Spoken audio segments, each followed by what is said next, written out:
որևէ ոլորտ կամ որևէ բան կա, որ ձեզ մտահոգում է, պարոն Խուդակյան, որտեղ տպավորությունն է, որ մեր երկրում ամեն ինչ նորմալ է, ամեն ինչ լավ է, բոլորը երջանիկ ենք։ Իմ համակարգման, ես ասեմ իմ համակարգման ոլորտներին առնչվող, այո, բազմաթիվ տեղեր կան, ուրեմն մեծ ոլորտներ են, որտեղ մտահոգվելու առիթներ կան, մենք փորձում ենք լուծել այդ մտահոգվելու առիթները, վերացնել դրանք, բայց աշխատանքային process է եւ հասկանալի է, որ ամեն ինչ սուբվենցիոն ծրագրերը ինչու չեք հաստատում, ասում են, որ ձգձգում եք։ Երկու միջգերատեսչական նիստ է տեղի ունեցել այս տարվա ընթացքում, որի արդյունքում հաստատված բազմաթիվ ծրագրեր կան, ավելին ասեմ, այն բոլոր ծրագրերը, որոնք պատրաստ են եղել այդ պահին եւ փաթեթները ամբողջական են եղել, իրենք հաստատվել են, հաստատված ոչ մի ծրագրի մասով բյուջեի խնդիր չունենք եւ առհասարակ այս պահին բյուջեի խնդրով պայմանավորված ծրագրի սահմանափակումներ չունենք։ Համայնքներ կան, որտեղ մեծ օրինակ կապիտալ շինարարություն պետք է անեն սուբվենցիոն ծրագրով եւ եթե դուք կառավարությունը ուշ հաստատի օրինակ օգոստոսի կողմերը հաստատի կմնա մյուս տարի։ Տեսեք ձեր ասած ինֆորմացիան չէ ճշտված է, դուք ասում եք չեք հաստատել, մենք հաստատել ենք երկու միջգերատեսչական ուրեմն հանձնաժողովների նիստերում եւ վերջինը հաստատել ենք ավելի քան 1 ամիս առաջ, դրանից առաջ դրա նախորդը հաստատել ենք ավելի քան 2-3 ամիս առաջ, իհարկե կան ոչ ամբողջական փաթեթներ, կան ոչ ամբողջական փաթեթներ, կան աշխատանքներ, որոնք կառավարության համար առաջնահերթություն չեն, մենք առաջնահերթությունները խմբավորել ենք, համայնքները տեղյակ են այդ առաջնահերթությունների մասին, ավելին ասեմ, որ ուրեմն արդեն կան բազմաթիվ կայացած շինարարական մրցույթներ եւ ես չեմ բացառում, որ այս օրերին էլ 2025 թվականին հաստատված սուբվենցիոն աշխատանքների մասով շատ համայնքներում աշխատանքներ են իրականացվում։ Պարոն Խուդակյան, Տավուշի մարզում տեսել եք ասֆալտապատված այդ ճանապարհը փլուզվել է,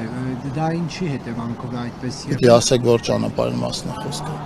Գյուղերից մեկի ճանապարհը, ՀՄԿ-ը նույնիսկ այդ մասին ռեպորտաժ էր պատրաստել, այսինքն լավ չեն կարողանում կառուցել կամ հաշվի առնել նախապես, որ այնտեղ սողանկային ինչ-որ գոտի է համապատասխան աշխատանքներ անեն։ Չիմացա, որ ճանապարհի մասն է խոսքը, բայց չեմ բացառում, որ եթե յուրաքանչյուր տարի կառավարությունը 700 կիլոմետր ճանապարհ է կառուցում, որից 500-ը կառուցում է հիմնականում ճանապարհային դեպարտամենտի պատվերով եւ եւս 200-ը կառուցում է համայնքներում, որտեղ կառավարությունը ունի համաֆինանսավորման մասնակցություն,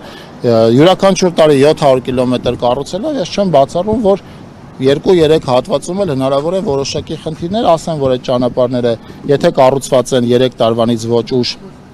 իրենք գերաշխիքային ժամկետում են եւ այդ ճանապարհները ենթակա են վերականգնման առանց պետական բյուջեին ուրեմն վնասելու։ Մեկ հարցը տամ ու գնամ։ Պարոն Խուդակյան, ինչ սկզբունքով օրինակ Նիկոլ Փաշինյանը գնում է համայնքներ, մի տեղում տեսնում ենք համայնքապետերը ներկա են, դիմավորում են, իսկ մյուս տեղերը համայնքապետերը ասում են տեղյակ չէինք։ Վարչապետը վիդեո հրապարակեց, եկավ գնաց, նոր իմացանք, որ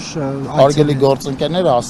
հասցեատերը ուրեմն կառավարության արարողակարգն է, ես այցերի կազմակերպման մասով արարողակարգային մասով ինֆորմացիա չեմ քաղաքական ինչ-որ բան կա, օրինակ գնալ Գյումրի Վարդան Ղուկասյանին չասել, բայց գնալ կան բազմաթիվ ընդդիմադիր համայնքի ղեկավարներ, որոնց համայնքներ վարչապետի այցի ժամանակ համայնքի ղեկավարները մասնակցում են, դիմավորում են հանրապետության վարչապետին, տեխնիկական կազմակերպչական հարցերով պիտի խնդրեմ հարցը ուղղել ուրեմն վարչապետի արարողակարգ։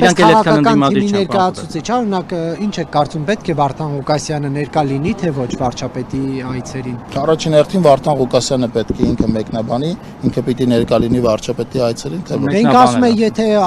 արարողակարգը պահեն ինձ կանչեն, ես էլ կգնամ։ Այդ տեսակ հետ վերադարձանք արարողակարգային հարցերին, դրա համար որպեսզի տեխնիկական հարցերում ես չիմացության պատճառով սխալ պատասխան չտամ։ Դուք քաղաքական ասեք, պետք է Վարդան Ղուկասյանը լինի, թե ոչ, որպես Ես ասում եմ առնվազն քաղաքական առումով բազմաթիվ են այնպիսի համայնքները, որտեղ ընդդիմադիր այդ հարցը ուղղեք ավելի շուտ Վարդան Ղուկասյանին։ Իսկ դուք ընդդիմադիր համայնքապետերում եք ճանաչում, ում նկատի ունեք, որ գիտեք ընդդիմադիր են։ Հետաքրքիր է հարց եք տալիս, իրականում եթե անկեղծ վստահաբար այդպիսի համայնքի ղեկավարներ կան։ Ովքեր իրենք են իրենց համարում ընդդիմադիրներ, ենթադրում եմ այդ համայնքի ղեկավարներն են ընդդիմադիր։ Դրանք ասում են համայնքի մի վար կան, ասում են համայնքի ղեկավար են, ընդդիմադիր չենք։ Այսինքն ոչ թե շուտ քաղաքական բան չեն, թեև չեն ներկայացնում, գուցե այցներով ընդդիմադիր են, չգիտեմ։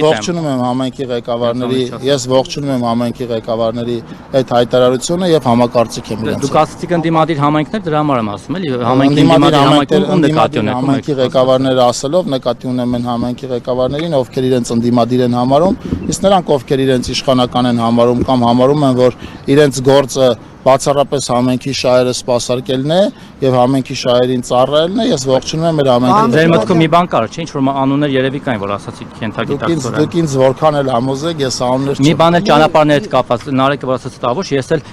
ձեր ուշադրությունը հրավիրեմ, երեք մենք անցանք, դուք էլ եք վստահ անցեք տեսակ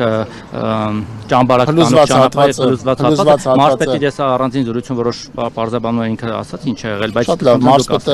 մարզպետը վստահաբար պարզաբանումներ ներկայացրել է, ես այդ պարզաբանումներին ավելացնելու բան չունեմ, ընդամենը ասեմ, որ ավելի հարցի ամենահետաքրքիր մասին անդրադառնամ, մրցույթային գործընթացը եւ առաջիկայում այդ հատվածը կվերականգնվի։ Հասկացանք ինչ որ դա ոչ մրցույթով, այսինքն կողքից ոնց որ հավելար կատարած աշխատանք եղել, բայց նստվածքի հետ կապված աշխատանքներ են, որոնք վստահաբար կվերականգնվեն։ Սա հենց իմ ասած տրամաբանության մեջ է, որովհետեւ մենք նախորդ տարի օրինակ 700 կիլոմետր ճանապարհ են կառուցել, իսկ ձեր ասած փլուզված հատվածը կարծեմ 15-20 մետր եթե վճարվել է դրա համար։ Ամբողջությամբ չի վճարվել այդ աշխատանքը։